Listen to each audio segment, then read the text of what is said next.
Selamat datang dan terima kasih buat lu yang mampir di video pertama gua. Bangun pagi ngelihat status YouTube, Facebook, Instagram, semuanya tentang ngejual. Saudara lu, temen lu, orang-orang terdekat lu itu ngejual. Itu malah bikin gua pagi-pagi jadi pengen ambil dari gudang nih alat-alat mixer, kondensor, ini semua gue dekor-dekor biar gue bisa bikin video berbagi soal bagaimana teknik menjual. Jadi gue pengen punya akun platform YouTube ataupun podcast yang bisa sharing tentang ilmu-ilmu. Seperti mungkin sebagian lo pada tahu, gue memang hampir separuh hidup gue bergerak di bidang marketing. Nah, banyak ilmu yang bisa gue sharing, mungkin bisa ngebantu lo gimana caranya bisa ngejual dengan baik. Ya, ke depan ini lagi gue cobain dulu mic-nya apa, kalau bisa dengar suara gue dengan bagus, jarak jauh, jarak deket, suaranya bisa tetap bagus, gambar mah sedapatnya aja, yang penting yang gue sampein bisa sampai ke lo. Nanti kita coba, kalau ini bisa berkelanjutan gue akan coba bikin konsisten untuk berbagi tentang dunia marketing, jadi lama-lama lo yang suka bisa tetap ikutin video-video yang akan gue kirim. Itu aja. Terima kasih. Selamat datang dan terima kasih buat lu yang mampir di video pertama gua. Jadi video ini seperti direncanakan, video ini akhirnya terbit di masa pandemi COVID-19. Masa dimana semua orang berkutat dengan kebiasaan-kebiasaan baru, ya, yang nggak pernah dihadapin sebelumnya, harus dijalanin, ya. Sampai gue pun banyak lihat kebiasaan-kebiasaan baru, dan itu jadi latar belakang kenapa model gini nih gue akhirnya jadi bikin setting, bikin video yang bisa di-upload di YouTube, di podcast, lo bisa denger nanti. Jadi karena ngelihat banyak efek pandemi ini bikin orang adanya di rumah. Nah, orang ada yang di rumah, mungkin ada yang kena pemotongan gaji, bahkan ada yang dirumahkan, bikin orang akhirnya berpikir bisa menghasilkan uang lewat rumah. Mereka bisa, biasanya apa sih yang paling umum dilakuin? Mereka cenderung berjualan di media sosial. Nah, ini paling hal gampang sebenarnya, latar belakangnya itu. Karena kebetulan gue dari bidang marketing, memang bekerja dan berkarir di bidang marketing beberapa tahun terakhir, jadi landasan gue untuk bisa bikin video untuk share ke orang-orang di luar sana yang mungkin gara-gara efek pandemi coba jual sanitizer, jual masker, jual tameng shield, jual makanan kecil, jual minuman, apapun dijual, ya, untuk bisa ngasilin. Tapi selalu ada timbul beberapa tipe-tipe orang nih yang ngejual. Ada yang mungkin ya karena memang latar belakangnya, ya gue kan jualan nggak kayak lu, emang lu mah memang kan nggak corona juga jualan lah. Gue kan jualan karena kebetulan di rumah ya corona, ya udahlah sambil aja nyambi tambahan. Tapi ini jadi penting kalau lo tahu seninya menjual sebenarnya. Makanya di video ini pengen nggak banyak orang yang, kan orang gitu biasanya kalau jualan tuh karena ngeliat temennya udah jualan rame nih, wah ikutan aja coba gitu. Tapi nanti pas ikutan coba-coba ternyata nggak segampang itu ya, padahal dianya nggak ngerti tekniknya, akhirnya dia nggak bisa jualan. Ada juga yang udah mulai jualan banyak, lama-lama dia beratnya ternyata karena dia nggak ngerti, ya bukan orang marketing. Lama-lama udahlah kayaknya susah deh, orang penjualan itu harus dikejar terus karena dia nggak ngerti gimana caranya nyiptain repeat order. Nah, di video kali ini memang khusus gue bahas soal gimana sih dengan simple selama masa pandemi PSBB gini lo bisa jual barang-barang yang selama ini lo posting dan bisa menarik dengan seni marketing yang tepat. Jadi sebenarnya di video ini bisa gue bilang ini video blog ya, di zona marketing ini gue memang di YouTube gue ini akan banyak hal yang gue bahas, tapi salah satunya tentang marketing karena memang bidang gue di marketing. Seneng mau ngebahas soal bagaimana cara bisa menjual online dengan efektif, Nah, tapi gue akan sisipkan beberapa teknik-teknik marketing yang memang teknik sales lah ya, teknik-teknik sales yang bisa gue bagikan ke kalian untuk bisa dipakai dalam bisa menjual online. Ini gue dibantu laptop gue di depan. Nanti ke depan sih di zona marketing gue bakal bahas luas sih, banyak hal, tapi video pertama ini memang soal khusus untuk gimana bahas itu. Tapi ke depan gue akan juga teknik-teknik marketing, teknik negosiasi, teknik closing, cara ngeyakinin orang, cara ngebentuk pasar, cara bikin orang yang mau beli nggak beli jadi beli, yang mau beli besok jadi beli hari ini. Itu kan marketing banget.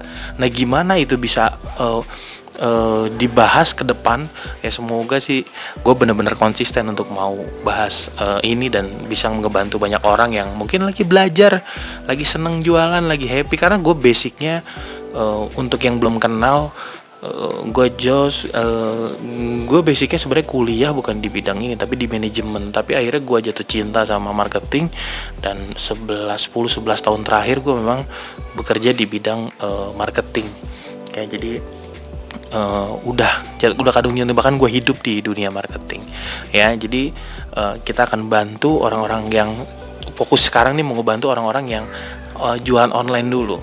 Jadi pembahasannya sebenarnya simple sebenarnya. Yang saya mau bahas ini ada 3 pertanyaan sebenarnya yang kalau lu jualan online di media platform Facebook, Instagram, WhatsApp, lu kan kadang-kadang posting sesuatu terus biar orang ngelihat, terus orang tanya, atau lu langsung direct message ke orang untuk dia mau tanya nih, lu mau nggak tawarin ini itu. Begitu caranya, tekniknya sebenarnya. Tapi itu benar, pasti gitu, dengan begitu bisa jualan. Tapi yang mau kita bahas hari ini, gimana sih bisa lebih efektif lagi? Jadi ada 3 pertanyaan yang utama sebenarnya. Yang pertama, gimana nih dengan media sosial tadi lo bisa nimbulin, tekniknya gimana sih buat bisa nimbulin minat orang mau beli. Ini yang pertama. Yang kedua, nanti gimana biar orang mau beli. Udah minat nih, kan minat, belum mau beli. Gimana biar dia bisa segera beli. Nah, gimana bedainnya orang yang akan beli atau yang enggak. Nah, ini kita bahas di poin kedua. Yang ketiga, pertanyaan berikutnya, gimana orang mau repeat order, beli lagi. Repeat order kita bagi 2. Yang pertama, repeat order soal udah dia pakai, dia suka, besok dia pesan lagi. Itu kan revenue lagi buat kita sebagai penjual. Bisa. Yang kedua adalah dia pakai, dia suka, dia referensi ke temennya, ke saudaranya. Akhirnya saudaranya, temennya nih kalau mau beli di sini. Nah, itu revenue juga buat kita. Jadi menjual itu seninya gitu, karena kan kita punya kontak terbatas. Tapi yang gak terbatas itu kenalan ke kenalan. Nah, itu yang bikin kita bisa punya penghasilan gak putus. Itu di sales. Jadi ke depan 3 hal itu, gimana nimbulin minat, gimana bisa bikin orang jadi mau beli. Yang ketiga, bagaimana bisa menciptakan repeat order. Gue akan coba dengan bahasa-bahasa yang sederhana dipahamin sama orang awam. Nanti gue akan kasih istilah-istilah mungkin akan nyerempet ke dunia otomotif. Ya, karena memang basic gue memang di marketing otomotif, nggak apa-apa lah ya. Jadi orang-orang otomotif bisa dengar juga, sama yang lain yang denger gue kan mungkin bisa jadi, waduh, gue bukan di bidang jualan begituan, tapi lu bisa tahu. Nanti ke depan gue akan coba bicara lebih luas, tapi ya nyerempetnya pasti sedikit banyak tentang mobil, karena memang 10 tahun terakhir saya memang bergeraknya di bidang penjualan otomotif. Kita masuk aja langsung. Gimana caranya nimbulin minat? Ini pertanyaan pertama. Banyak dari lu posting IG story berjilid-jilid, panjang, banyak, dari garisnya semeter tuh sampai sebalok doang tuh, kecil-kecil sampai titik gitu, lu posting produk lu. Pertanyaan gua, ada yang beli? Ada nggak? Mungkin ada. Tapi itu sebenarnya bisa diefektifin dengan cara lu ngerti dulu sebenarnya waktu lu mau posting, kalau mau nimbulin minat tuh gimana sih? Enggak, botolnya ada. Contoh lu lagi mau jual rambut rontok, sampo rambut rontok. Apa lu perlu posting semua tuh? Dari bawah, botolnya, dari atas, dari samping, dari tutupnya. Lu foto, lu posting, lu kasih keterangan, lagi harga diskon ini, orang akan beli. Mungkin bisa, tapi gue mau kasih tahu kalau teknik marketing yang lu pakai begitu doang mungkin akan lambat. Nah, sekarang kan kita mau bahas gimana sih biasanya biar lebih mudah. Apapun produknya, lu lagi jual apapun, lu cari namanya. Ini tekniknya gue sering sebut teknik racun dan penawar. Lu harus tahu, lu harus bikin produk yang lu mau jual itu sebagai penawar. Penawar. Racunnya kita bangun. Contoh tadi, mau jual produk rambut rontok. Racunnya apa? Sebenarnya lu tinggal posting sesuatu yang berhubungan sama ya rambut rontok. Lu kasih tahu tuh rambut rontok tuh seperti apa. Lu bahas lah tuh efek rambut rontok. Terus foto kalau rambut cewek botak, cowok botak. Lu posting itu di awal tuh. Akhirnya relate pas ngeliat, oh iya nih, gue kalau lagi sampoan kepala gue suka pas sampoan tuh rambut banyak yang rontok. Nah abis itu baru dia nge-swipe, dia nyari informasinya. Kenapa? Karena begitu di postingan pertama udah relate nih sama dia. Dia cari tahu pasti ini apa, harga berapa, ini berapa. Akhirnya minimal dia chatting lu. Kenapa? Karena begitu dia lihat, oh akan begini, oh ini sama nih, gue juga begini. Abis itu ada produknya, ini loh produknya, harganya segini loh. Baru dia tanya. Timbul. Kalau lu posting semua gambarnya, lu nggak ciptain racunnya, nggak akan. Ini gue sering sebut juga dengan teknik penjual obat kutil. Lo perhatiin, ini lucu sebenarnya. Penjual obat kutil, ini istilah yang sering gue bagi sharing di depan sales gue. Nanti dia jual mobil juga biasanya begitu gue ajarin jadinya. Jadi mereka gue ajarin teknik si penjual kutil ini nih. Sering terjadi begini. Kalau lu lagi ada ke pasar gitu, mungkin lu pernah ke pasar umum lah ya, bukan pasar modern. Pasar-pasar umum gitu kan suka atau ada orang naik mobil, kadang naik motor jual obat kutil tuh pakai toa gitu dikencengin, ibu-ibu lagi pada orang kan ke pasar nggak ada. Mau ke pasar mau kemana lu? Mau beli obat kutil kan nggak ada dong. Pasti orang ke pasar ya mau belanja. Tapi orang lagi belanja dia tahu di situ ada keramaian, tuh bakal mau obat kutil masuk nih. Ya. Dia jualan tuh di situ. Oke, Bapak Ibu, ada ini obat paling ampuh, ini itu harga 5.000, khusus hari ini 3.000 saja. Itu gimmicknya. Tapi nanti dimainin nih. Mungkin ada di kaki, Bapak Ibu jalan susah, lagi dipakai sepatu susah, ini susah. Ibu-ibu tuh lagi milih-milih sayur. Awalnya kutil itu ada di kakinya, dia tahu, tapi selama ini nggak pernah terasa. Itu racunnya tuh dimainin sama si toa itu. Ada ini rasanya gini. Akhirnya iya ya, ngeganggu ya sebenarnya. Ini ada di kaki. Nah, cuma 3.000 tuh dibilang. Nah, itu yang dibilang penawar. Oh, obat ini ampuh, langsung hilang dalam seminggu. Nah, itu. Jadi dia nimbulin dulu racunnya sampai di delivery ke pendengarnya. Akhirnya si pendengar pikir, oh ini relate nih sama gue. Akhirnya ditanya lah, berapa harganya ini. Nah itu terjadinya penjualan tuh sering karena kayak gitu. Jadi sebagai penjual, gue gak bilang kalian sebagai sales karena banyak yang bukan sales. Sebagai penjual, apapun yang lu jual tuh harus itunya dulu. Lu cari dulu itunya, racunnya, biar produk lu jadi penawarnya. Sering terjadi kayak gini. Di dunia otomotif gimana? Ini simpel biar gue ceritain lebih ringkas. Jadi kalau di sales kami kan sering bikin kegiatan pameran.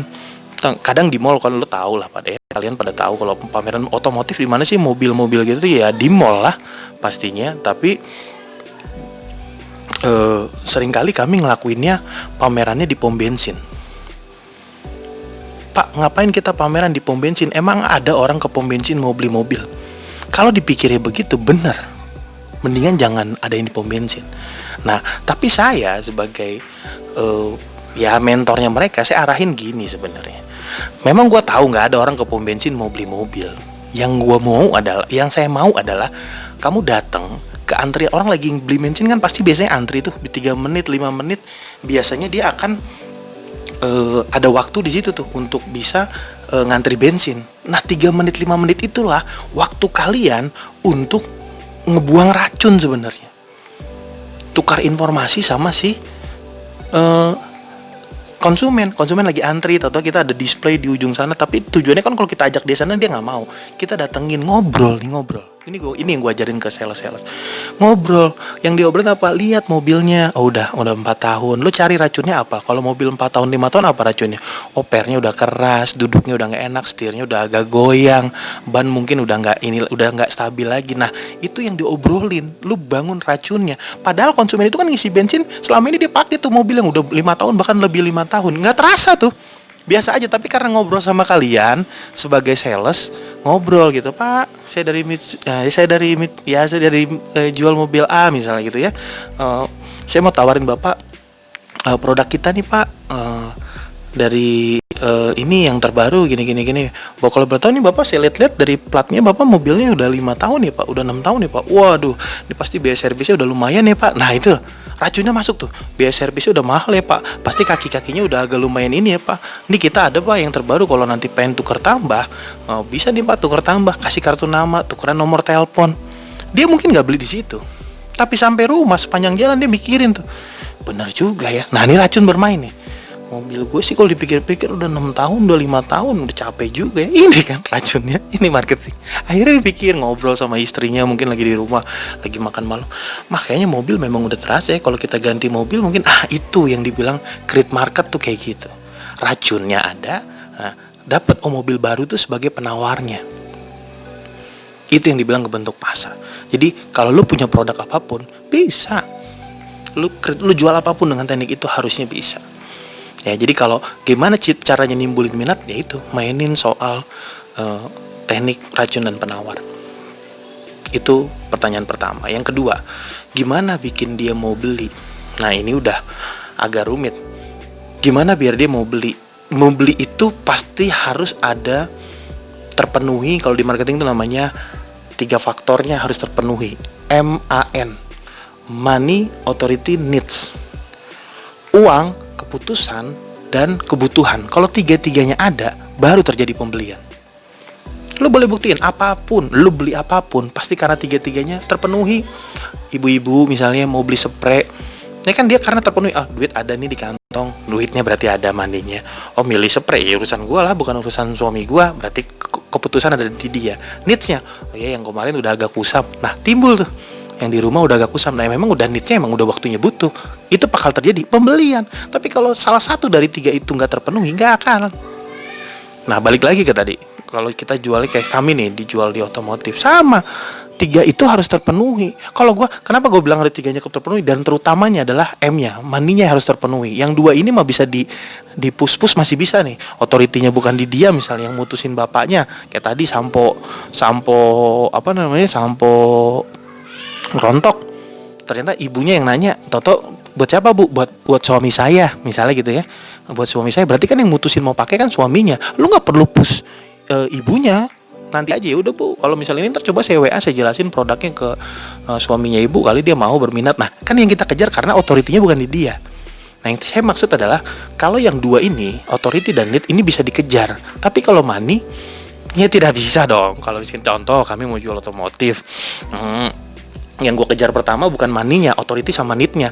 Simple aja nih, gue ke pinggir jalan terus ke tukang ojek, Bapak ada kebutuhan Pak untuk ini mobil? Oh, butuh, saya butuh. Bawa authority nih, mau tanya authority, Bapak kalau mobil gitu warna siapa yang milih? Oh, saya juga bisa mutusin. Pertanyaannya, saya Bapak punya duit? Oh, enggak ya, enggak jadi juga penjualan. Ya, jadi kalau lu lagi ngobrol sama orang nawarin, lu tanya 3 hal itu nanyanya. Tapi kan nggak mungkin nanyanya, Bapak punya duit nggak? Bukan begitu lah, itu ada tekniknya. Lu bisa putar. Lu bidang apa sih memang? Kerjanya di mana? Tinggal di mana? Ini di mana? Kalau lu nggak kenal, kalau di kontak-kontak WhatsApp lu kan lu kenal profilnya. Oh, dia mah mampu. Ini mah ini. Oh, dia mah ada kebutuhan. Oh, dia mah kebutuhan di dia aja. Nah, 3 itu faktor selesai. Itu terjadi pembelian. Pasti. Jadi 3 itu lu harus kuasain caranya untuk bisa tahu. Kalau udah keputusannya dapat, duitnya dapat, kebutuhannya ada, pasti beli. Itu soal gimana cara belinya. Poin terakhir, gimana biar repeat order. Karena gue paham, kita kan kalau ngejual itu, kalau orang menjual kayak kalian lah yang jual selama PSBB, di awalnya doang maunya nyangkul, besok-besok kan Toto yang ini kenalin ke Ono, ini kenalin ke Ono, akhirnya jadi banyak tuh. Itu yang dibilang nggak mau nyangkul berkali-kali, nyangkulnya sekali aja. nanti dapat yang ini sambil nyari lagi yang baru, tapi yang ini akhirnya ngomong ke sono, yang ini ngomong ke sono. Itu yang dibilang di sales tuh bergulung tuh. Akhirnya kalau repeat order yang kita kejar sebenarnya, makanya jalin hubungan itu penting. Nah, jalin hubungan ini gini, gue perhatiin banyak orang yang menjual, mau dia jualan kayak umum masker atau apa, ada yang modelnya kadang-kadang suka maksa MLM, bahkan ada yang suka maksa produk-produk, ayo dong biar gue capai target, biar gue dapet gold, apalah naik level lah, apalah, belilah produk gue. Banyak kan kayak gitu, tukang-tukang obat, apa namanya, tukang alat-alat tuh yang di mall, yang alat kesehatan. Oh pak, boleh pak cobain, udah dicobain, pas ini pak udah beli lah pak, bantu saya pak biar capai target. Nah, model-model solos kolonial gini, ini mah nggak akan nimbulin repeat order, karena nanti setiap menjual bukan ngasih benefitnya, ngasih tahu benefitnya apa, ngasih tahu keunggulannya apa, trustnya apa yang kita harus bangun sama konsumen, tapi malah maksa. Coba lu pasti sering beli sesuatu lah ke teman-teman, ke orang-orang di yang kenalan lu, akhirnya lu beli juga. Misalnya dia jualan sesuatu, ya udahlah bantulah gue jual lah, akhirnya lu beli. Pertanyaan gue, apakah besok lu beli lagi? Biasanya sih jarang, enggak. Kemungkinan sih enggak. Kenapa? Karena lu beli dengan terpaksa. Jadi yang harus dijawab kalau lu mau ngejar repeat order adalah kepuasan.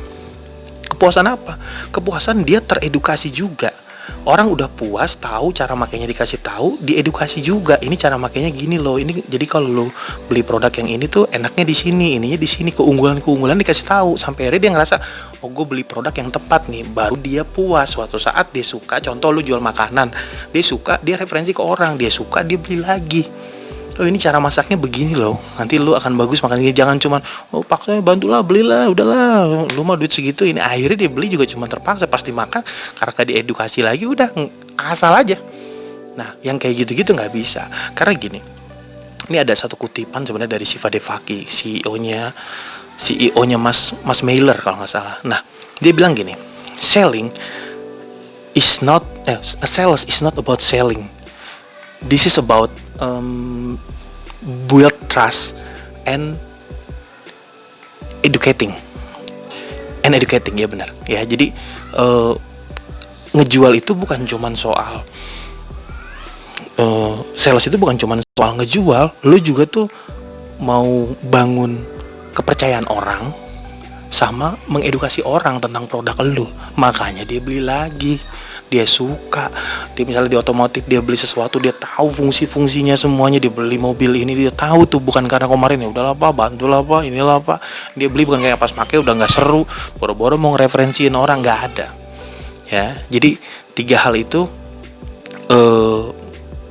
yang bisa ngebantu lo membeli berjualan secara online lebih mudah sebenarnya ya. Jadi teknik posting tadi gue inget di awal, gimana cara nimbulin minat. Teknik postingnya, yang lu posting tuh racunnya dulu. Ini resumenya ya, racunnya dulu, baru produk lu sebagai penawarnya. Begitu terus, jual produk apa, racunnya dulu lu tampilin, habis itu lu kasih nih penawarnya, nih produk gue loh ini. Misalnya lu bosen nih lagi musim panas nih, lu beli es gua nih gitu. Jadi racunnya dulu yang lu bangun, baru produk lu sebagai penawarnya. Itu yang pertama, cara nimbulin minat. Tadi untuk bikin orang mau beli ya lu harus kuasain yang namanya teknik MAN tadi. Kuasain kebutuhan money authority needs-nya. Itu lu bisa jawab 3-tiganya, orang itu pasti beli. Dan yang terakhir soal repeat order, itu soal kepuasan sebenarnya.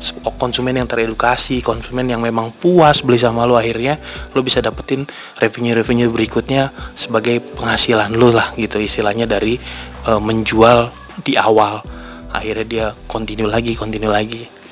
Itu yang gue mau jawab. Jadi video di awal ini tadi seperti gue bilang akan fokus ngebahas bagaimana ngejual secara PSBB. Mudah-mudahan bermanfaat buat semua yang ngedengar YouTube atau podcast ini. Gue harap lo bisa dapat ilmu sesuatu ilmu dari video yang gue bikin. Kedepan kita akan bahas banyak hal. Kalau lo memang seneng sama video-video model begini, lo suka ya lo dukung gue juga biar gue bisa terus berkarya untuk mau semangat bikin video berbagi kayak gini. ya. Jadi itu dulu mungkin dari gua untuk kali ini. Kalau lu mau, mungkin lu mau tanya sesuatu, mau apa, di kolom komentar aja di CT Enterzone ini. Lu tinggal komentar di bawah nanti untuk tanya sesuatu, mungkin gue bisa jawab di kolom komen, atau nanti di video berikutnya lu mau, oh, gue pengen denger dong kalau misalnya ini tekniknya kalau jualan gini gimana sih, kan mungkin gue bisa jawab ya. Kan gue hanya menjawab sesuai dengan pengalaman gue saja ya. Jadi itu yang bisa gue sharing, semoga bermanfaat buat teman-teman pendengar semuanya. Sekian dulu, nanti kita ketemu di video-video berikutnya. Sekian dari saya. Salam closing.